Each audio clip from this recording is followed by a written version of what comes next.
Simple masala egg fry చేసుకుందాం వచ్చేసేయండి. ముందుగా ఎగ్స్ని బాయిల్ చేసుకొని పెట్టుకున్న తర్వాత ఇలాగా ముక్కల్లా కట్ చేసుకోవాలి. ఆ తర్వాత ఫ్రై చేసే బాండీలో కొంచెం ఆయిల్ వేసుకొని అలానే చిటికెడు పసుపు వేసుకుంటే ఎగ్స్ మనకి ప్యాన్కి అంటకుండా ఉంటాయి. అది ఆయిల్ వేడైన తర్వాత కట్ చేసి పెట్టిన ఎగ్స్ కూడా వేసుకుని రెండు సైడ్లు మనం ఇలా ఫ్రై చేసుకోవాలి. ఒక సైడ్ ఫ్రై అయిన తర్వాత ఇంకో సైడ్ తిప్పుకోవాలన్నమాట. ఈ విధంగా ఫ్రై అయిన ఎగ్స్ని మనం తీసి పక్కన ఉంచుకోవాలి.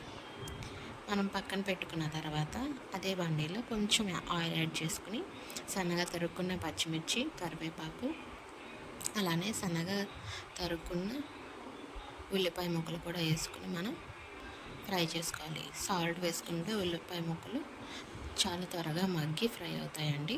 కొంచెం సాల్ట్ కూడా యాడ్ చేసుకుని ఇలాగా బ్రౌన్ కలర్లో వచ్చేలాగా ఫ్రై చేసుకోవాలి.